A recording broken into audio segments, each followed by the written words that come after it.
ಇದನ್ನ ಹೊರತುಪಡಿಸಿ ಸರ್, ಈಗ ಆಪರೇಷನ್ ಕಮಲ ಅಂತ ಶುರು ಮಾಡಿದ್ದಾರೆ. ವಿಜಯಾನಂದ ಕಾಶ್ಯಪ್ ಅವರು ಮಾತು ಹೇಳಿದ್ದಾರೆ ಸರ್. ಎಲ್ಲಾ ಪಟ್ಟಿ ಮಾಡಿದ್ದಾರೆ, 55 ಜನ MLA ಪಟ್ಟಿ ಮಾಡಿ ಏಜೆಂಟ್ಗಳನ್ನ ಕಳಿಸ್ತಾ ಇದ್ದಾರೆ ಶಾಸಕರ ಮನೆಗಳಿಗೆ ಅಂತ. ನೋಡಿ, ಶಾಸಕರೇನು ನಮ್ ಕಡೆ ಅಂತಲ್ಲ, ಹುಣಸೆ ಬೀಜ ಹುಣಸಿಕಪ್ಪಂತ ಏನಂತ ನಾವು ನಮ್ಮಲ್ಲಿ ಭಾಷೆದ ಹುಣಸಿಕಪ್ಪಂತೀವಿ. ಹುಣಸಿಕಪ್ಪ ಎಷ್ಟಿದೆ? 130, ಈಗ 140 ಆಗ್ತೀವಿ. ಏನ ಹೆಂಗೆ ನೋಡಿದ್ರೆ ಹೆಚ್ಚಿಗೆ ಆಗ್ತೀವಿ. ಒಂದ್ 2-3 ಗೊತ್ತಿದೆ ನಿಮ್ಗೆಲ್ಲ. 140 ಜನ ಶಾಸಕರ 2/3 ಎಷ್ಟಿದೆ? 85. ಹೌದಲ್ಲ? 85 ಜನ ಶಾಸಕ ಸಿಗ್ತಾರ. ಹುಣಸಿಕಪ್ಪ ಅವ್ರು ಶಾಸಕರು. ನಮ್ಮ ಹುಣಸಿ ಬೀಜ ನಿಮ್ ಕಡೆ ಅಂತಾರೆ. ಕಪ್ಪ ನಾವಂತಿರಲ್ಲ, ನಾವು ಅಂತೀವಿ. ಹೀಗಾಗಿ ಅಷ್ಟು ಜನ ಏನಪ್ಪಾ, ಸಲ ಒಂದು 15 ಜನ ಇತ್ತು ಅವಾಗ. ಏನೋ ಒಂದ್ಸಲ ಇದು ಮಾಡಿ ಸಾಧನೆ ಮಾಡಿದ್ರು.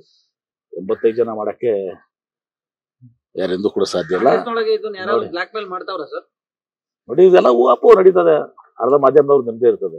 ವಿಜಯಾನಂದ ಕಾಶ್ಯಪ್ನವ್ರು ಹೇಳಿದ್ದಾರೆ. ವಿಜಯಾನಂದ ಕಾಶ್ಯಪ್ನವ್ರು ಏನು ಯಾವ ರೀತಿ ಹೇಳಿದ್ರೆ ಅವ್ರು ಕೇಳ್ಬಿಡಿ.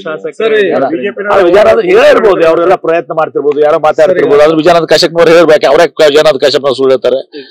ಆದ್ರೆ ಇಷ್ಟೇ, ಅದು ಆಪರೇಷನ್ ಕಮಲ ಅಸಾಧ್ಯದ ಮಾತು.